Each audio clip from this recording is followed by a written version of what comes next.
Mode. Hey everybody, welcome back to Young Engineers of Today. Hey Mateo. No, nothing to download. We're going to continue with cybersecurity today. That involves, we're going to have a video, and then there's going to be a lot of me talking at you guys. So, let's get started with just a little bit of an update on what's changed since last week, because I know. Yeah, no, I know.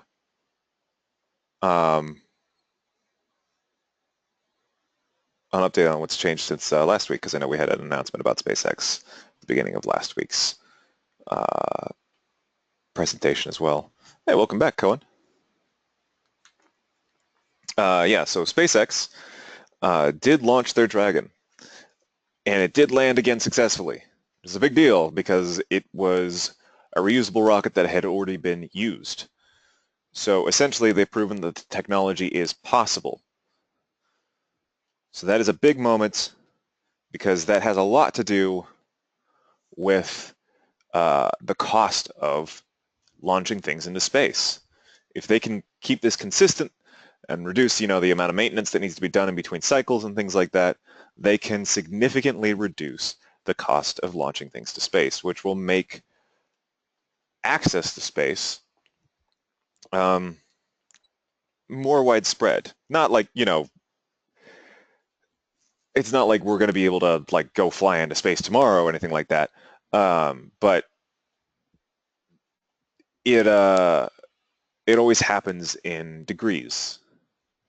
So it could be possible that within your lifetime, you're seeing people, going to space for a trip, for the purpose of going to space, or even for the purpose of going to somewhere else on the planet, but very, very quickly. Who knows? The future is unpredictable, and this just represents a step towards more accessible spaceflight. So keep that in mind. But congratulations to SpaceX for that. In other news, new legislation allows internet providers such as Comcast, AT&T, and Verizon to sell the browsing habits of their customers. It's probably a little bit more apt to say that there was legislation passed which blocked the legislation which had not yet gone into effect, preventing, yeah, right, Caleb, preventing Comcast, AT&T, and Verizon to sell the browsing habits of their customers, because this is a thing that's already been happening. Just, keep that in mind.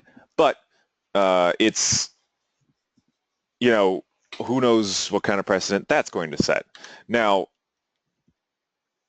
we, as a society,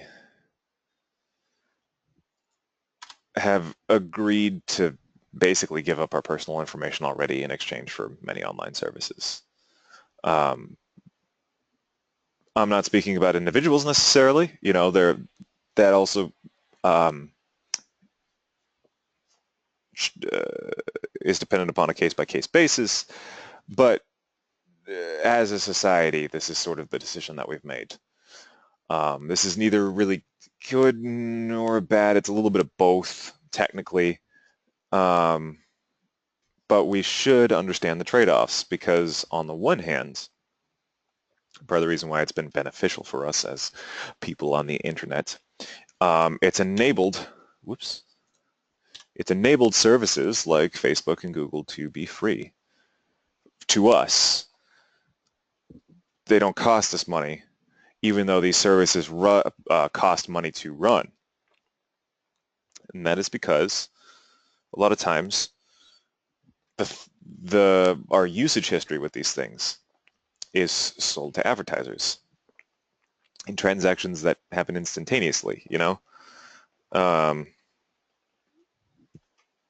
and behind the scenes. So, you maybe, let's say you're looking for a new car on Google or something like that. You're looking at different reviews of different cars and things like that to determine what you want to purchase when it comes time to, go to the used car lot or the new car lot or whatever and get yourself a car.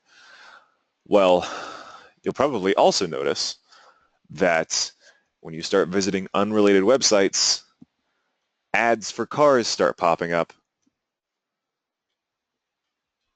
And in fact, if you've been leaning towards a specific brand of car, you might even see ads for specific brands of cars popping up.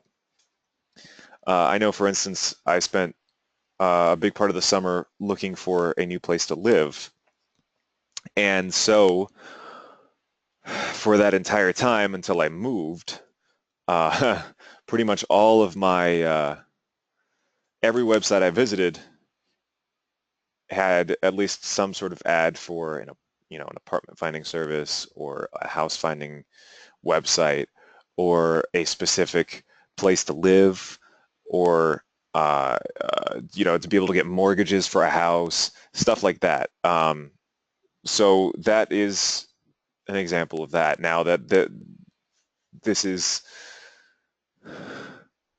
sure at its most basic level, just like at least somewhat worrying, because the whole idea of our personal information being sold to somebody to be used for some end is not exactly a quieting notion. But again, there are trade-offs to this sort of thing, and I will say this: you guys, more so than pretty much anybody else in history, are going to be cognizant of, are going to be aware of this issue. It's something that I never really had to think about growing up. This is something that's sort of appearing on my horizon as something I need to be aware of. People in the generation before mine have essentially never had to worry about it. And that's a big part of the reason why stuff like this is kind of cropped up and become so prevalent, is because it's happened a lot of the time without us being aware of it. Now, again, this doesn't mean that it's all bad, but I think because you guys are growing up in a world where this is something that exists within your, peripheral vision as far as things that happen in the world, it would probably also not be a terrible idea to pay attention to what direction this kind of stuff goes in. What exactly that will mean for you as an internet user, not just now, but in the future. What direction these sorts of pieces of legislation are going to take. So just keep that in mind. You live in an interesting time. Anyway, last Wednesday, we started with networks. We went over the history of the internet, which was, definitely a thing, where it talked about basically how 4 or 5 disparate organizations in the late 60s all came up with their own ideas for networking computers together for various reasons, and how their efforts were sort of combined and merged all into what we now know today as the internet. And there was a single unified sort of communications language that came out of that, which is we know today as TCP/IP.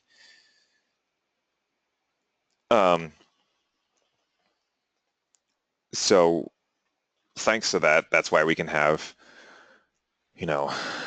Windows computers and Mac computers and Linux computers and servers and clients and printers and routers and modems and all these kinds of things all on the same internet with one another and talking to one another. We went over the basics of a network. This was just an incredibly, incredibly basic overview of networks. It just basically mentioned that networks were basic 2 or more vehicles of data exchanging data or resources. And the reason why I say vehicles of data is technically our brains are kind of vehicles of data. We can have friend networks and things like that, so that the term network is distinct from a computer network because a network is not always comprised of computers. However, of course, we're talking about computer networks in this presentation, but I just wanted to make that distinction. But at any rate, 2 or more connected devices that can share resources and or exchange data. They don't necessarily have to do anything with that data as they're exchanging it or whatever. Just exchanging the data is enough for them to be a network. Node. A node is a device that connects to the network. Node to node is 2 computers connected together. It's a connection type. Now, it's also important to note that a node is separate and distinct from, it's probably more apt to say that a node is where a device can connect to the network, or that nodes can move, or that, nodes can be distinct from the things that are connected to them. So you can have a node that exists there only because a device is connected to a network. You can have a node that exists there and then devices connect to that node one at a time. It's not always a cut and dry sort of connection between the two, unfortunately, just because that's network sometimes. A link is the physical medium that connects the nodes.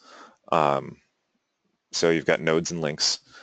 You've also got hops, which is an intermediary pass of the message along its destination, because oftentimes networks are more than just two computers or two nodes. Oftentimes, you want to have one node connect to another node, and they're not going to have a direct connection to one another. They're going to have to pass through several other nodes in order to get to their destination. And those nodes that they pass through are referred to as hops because they are neither the start nor the end of this journey. They just pass it from one link to another, this information from one link to another. And that's the whole basis of that. Routing is selecting paths in a network along which to send a message. So much like how you would, even in your head, just sort of work out a path to travel in order to get to like a friend's house or something like that. Okay, I'm going to drive down this street, and then I'm going to drive down this street, and I'm going to drive down this street, and I'm going to take the freeway or whatever. Your friend lives really far away, apparently.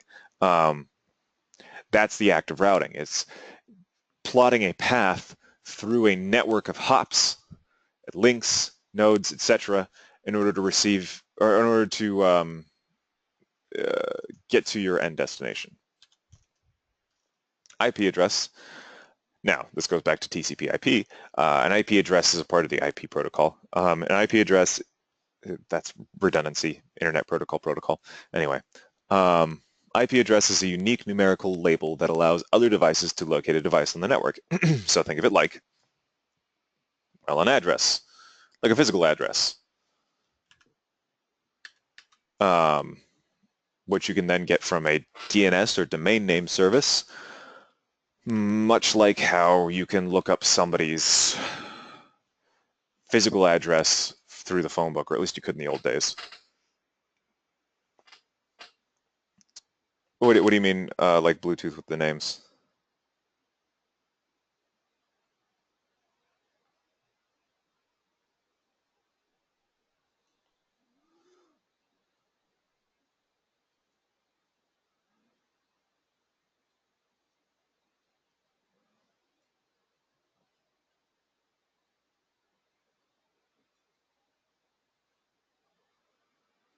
Oh, gotcha. Yeah, it's similar. Bluetooth is a little bit different because it's a direct connection. An IP address is meant to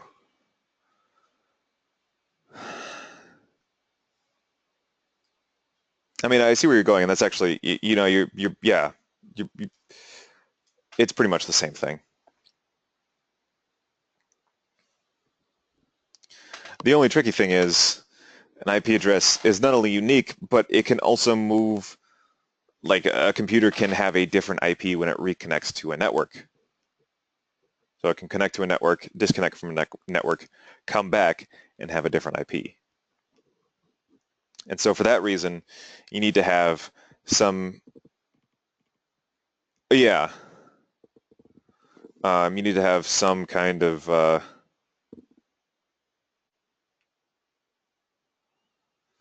static address that doesn't change, hence the MAC address, media access control address, is used to uniquely identify the physical device that allows a node to connect to a network. So again, your IP could change when you connect and reconnect to a network. Just like you can move out of your house and move into another location, and your physical address can change, but your name stays the same, presumably, unless you go to like court or get it changed or something like that. But bear with me here. You can. That's why I didn't say it will. It just can change. Most people don't do static IP.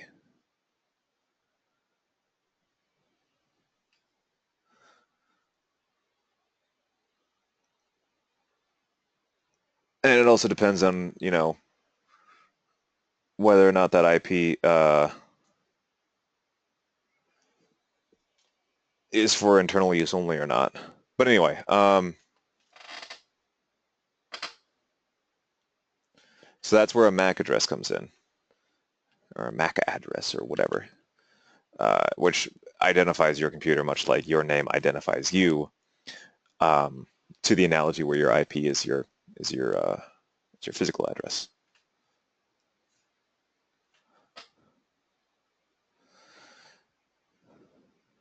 So you can look up all this information, your personal one, through the terminal or command prompt on your computer. If you're on Mac or a Linux, you will open up the terminal window. If you're on a Windows computer, you'll open up the command prompt. If you're on Mac or Linux, you can type ifconfig. If you're on Windows, you can type ipconfig/all, and it will bring up basically all this information, and it'll give you your MAC address, it'll give you your IP address. They're actually IPv6 and IPv4. It'll also give you your DNS address, the name of that domain name service, or the address of that domain name service. So you can have that information for later in case like you need to know what your IP address is for people to connect to you or something like that.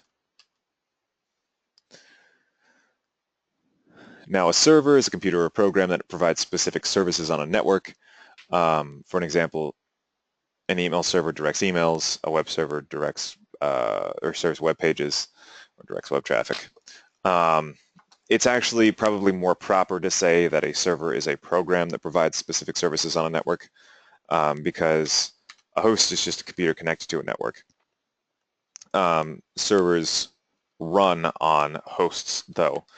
The reason why we can refer to servers as computers is because generally servers that are computers are just hosts that only run a server. Your computer can run a server as well. You can run a Minecraft server on your computer. It doesn't make your entire computer a server necessarily. You can refer to it as such, but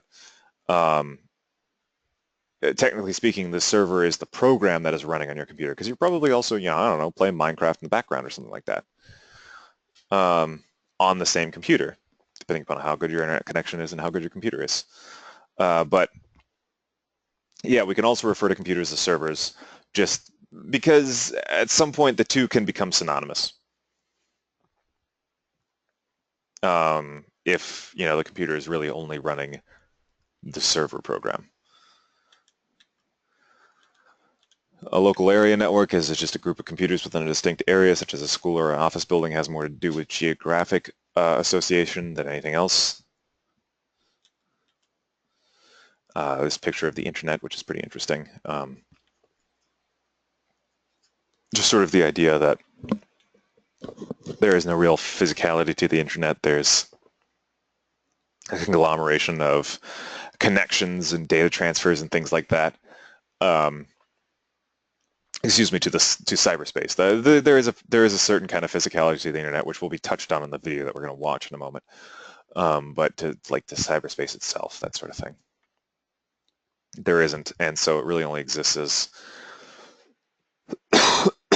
I guess a coalescence of data and exchanges and things like that. Anyway, it's Tim Berners-Lee, the dude who invented the web.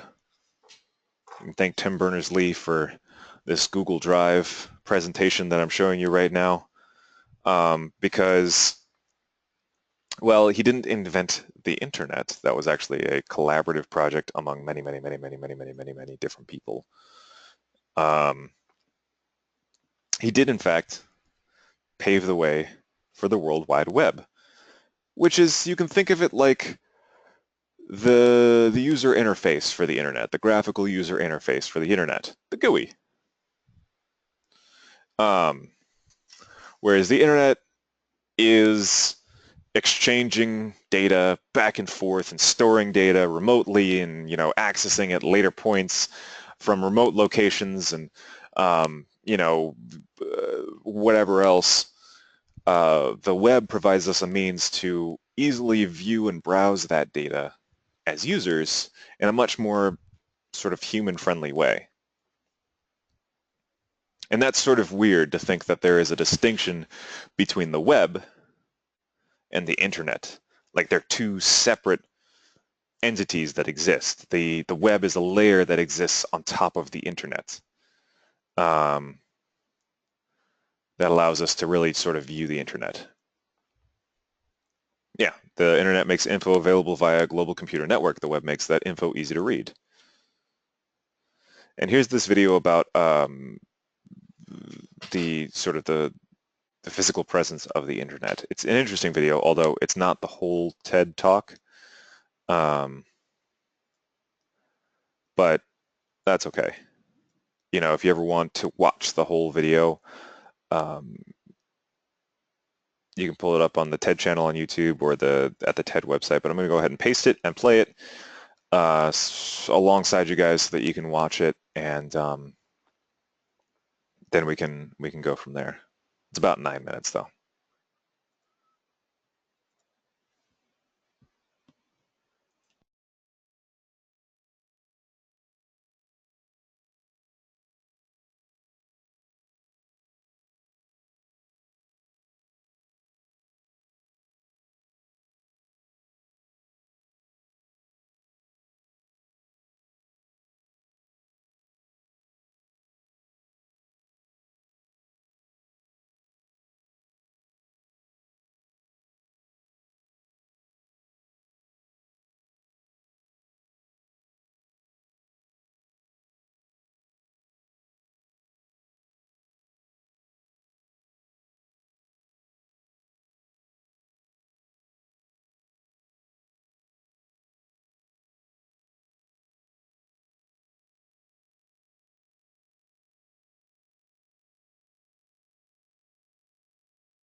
So, yes, there is a rather abrupt ending to that video. Um, like I said, it's not the whole thing. You can view the whole thing on the TED channel on YouTube or on the TED website. Yeah, right, cliffhanger. Um, but as it stands, yeah, it's kind of interesting to think about the fact that at the base of it all, we have this whole worldwide communication network that's all connected together with wires. Um, like, if you've ever seen a movie from like the 90s or something like that, a lot of them feature like kids, they're talking with like it's got like the cup and there's the string tied to it and then the other end of the string. Yeah, basically. Uh, no. On the other end of the string, there's another cup and you can talk into one end of the cup and the vibrations travel through the cup, down the string, into the cup on the other end, and they can hear you. Uh, and like the whole, no, not that old. Um, the whole trope of that is like, it's two kids like in a suburban neighborhood and they're neighbors, and they have a cup and string setup that runs between the two houses, that kind of thing.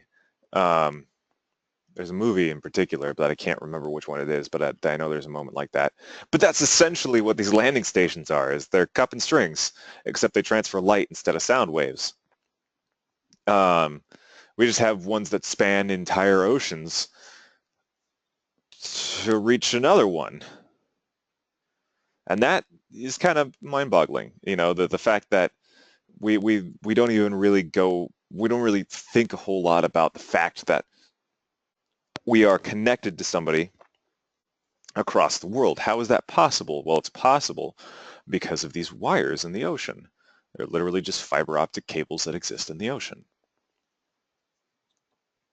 So there you go. That's a thing.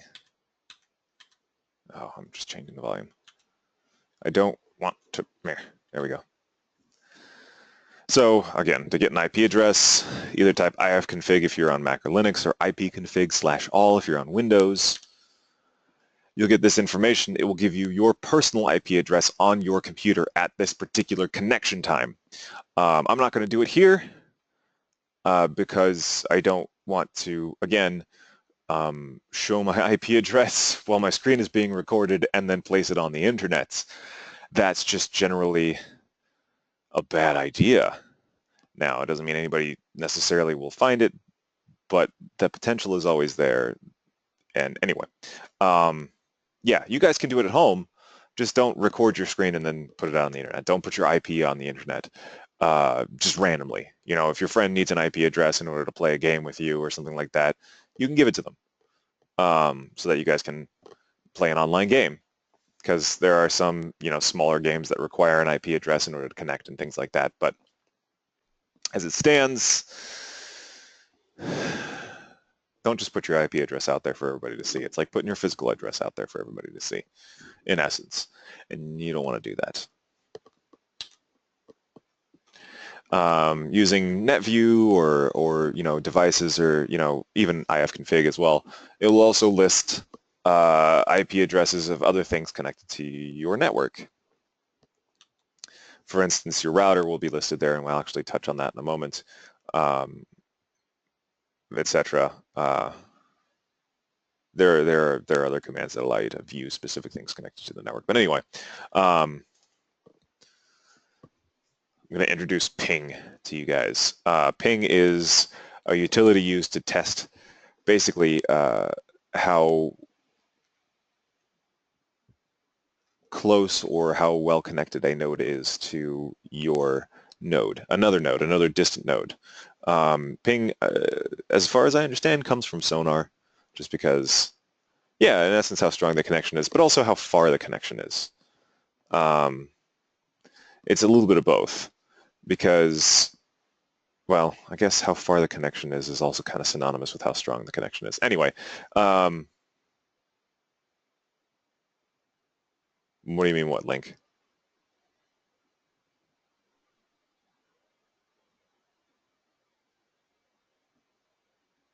It's not a link. Um, you open up your terminal and you type ifconfig and then hit enter. So like I'm gonna open up the command prompt here on my Windows computer,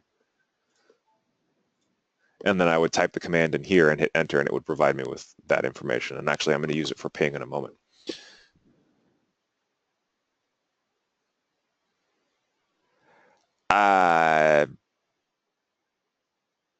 3.5 what?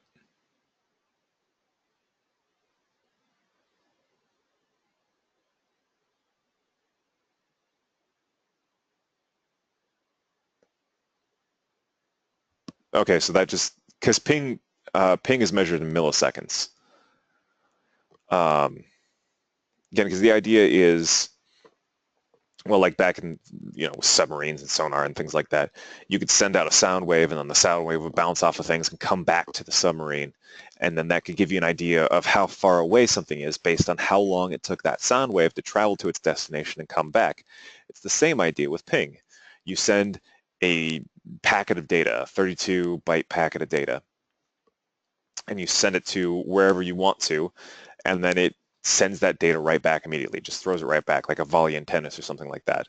And the ping is measured in milliseconds, which is round trip time it takes for it to get there and come back.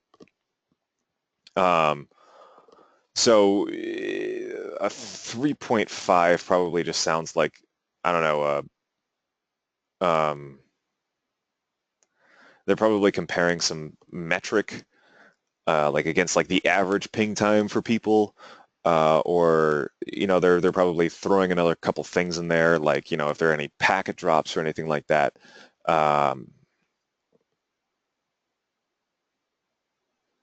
Yeah, see that again, that's all relative though. That's a completely different measurement system from ping, because lower is better for ping, since again it's measured in milliseconds. Um, so yeah, that just it sounds like there's a secondary measurement system that they're using in order to digest this, like to feed this information to you in a more easily digestible way. Yeah, but if you were like, if those were the actual results for ping, you would definitely want a 3.5 as opposed to a 62. So it sounds like they've got some sort of secondary measurement system that they're giving you as a user in order to get an idea of where it stands. Like they're saying like, oh, based on our results, you are a 9 out of 10, that kind of thing. They're not actually giving you like the ping if those are the numbers you're getting, and um,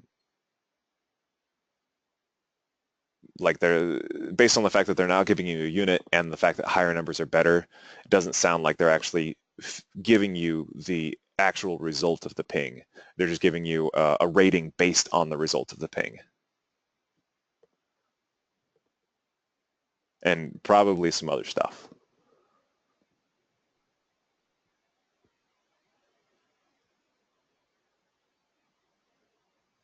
But anyway, yeah, so a ping is basically a round trip um, message, and it's measured in milliseconds.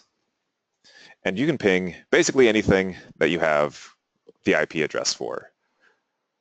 In addition, you can ping websites, because since we all have the internet and we all have DNS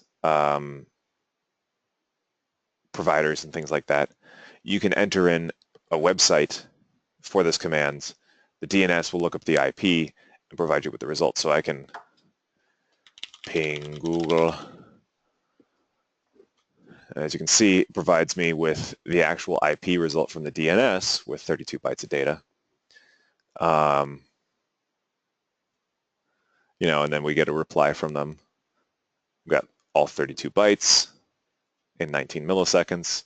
We got all 32 bytes in 26 milliseconds. We got all 32 bytes in 31 milliseconds. We got all 32 bytes in 19 milliseconds. So this is probably some decently nearby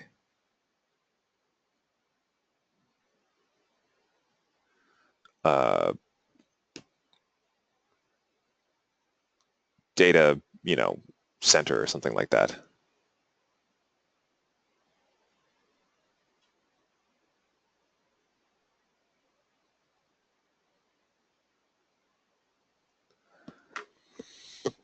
So yeah, there you go. That's ping. You can also ping yourself. 127.0.0.1. Boom. And we should get, less than 1 millisecond return time because we're pinging our own computer. So it's literally just traveling a little bit inside of the motherboard and the CPU and stuff like that and going, hey, oh, I hear myself. Okay.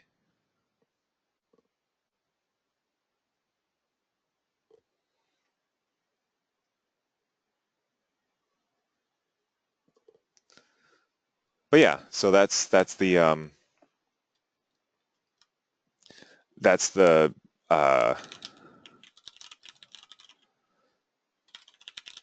that's the ping command.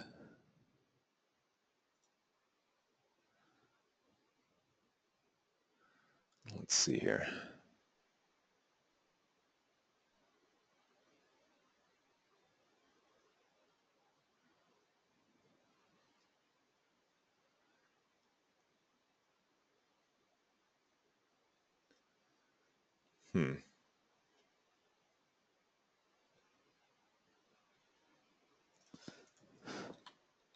Sorry, one moment.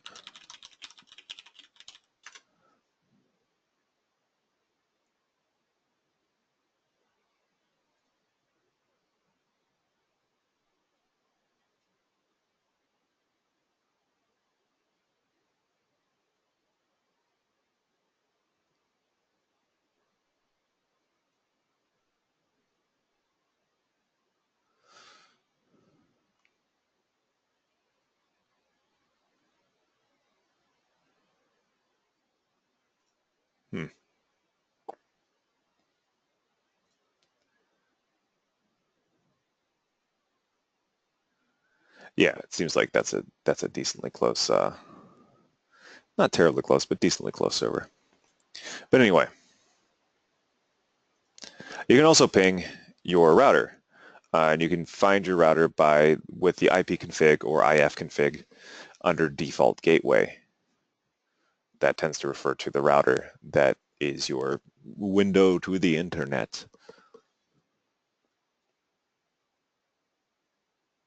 But yeah, ping time is important as it indicates how fast packets of data are moving through the network. The smaller the time, the better. Also, there's this time to live result over here. Basically, that's just a counter that ticks down from whatever its maximum value is, in this case 128 because it didn't go anywhere, to 0. If it hits 0, the packet destroys itself, is considered lost. And this is just to make sure that packets don't spend forever and get caught in some sort of infinite loop in a network and never reach their destination, that they eventually get terminated, so that, they're like, basically a network isn't clogged up with bouncing messages around infinitely. A lot of times a symptom of that could be just like a bad routing table or something like that. But anyway, yeah. So I'm actually going to end a little bit early today because I know that the game is on, and I know that there are going to be some of you who are pretty interested in that. So I want to make sure I'm going to give you guys some time to do that. In addition, because the game is on, I have to work my other job tonight, so I want to make sure that I get there as well because I cannot be late. So this will be a good place to get started on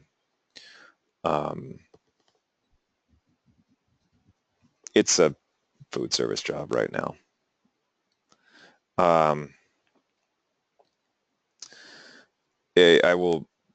This is a good stopping point, basically, in order to enable that. So on Wednesday, we'll get started on cybersecurity, which is really, the namesake of this whole thing. So hopefully it should start picking up a little bit. In case you find it not really all that interesting right now, you'll certainly, we'll get started on the whole meat and potatoes of everything, and there's a whole lot to go on in here. But anyway, I'm going to go ahead and do the poll questions. and then I'm going to go ahead and leave it open for question and answer time, and then we'll break for the next couple of days.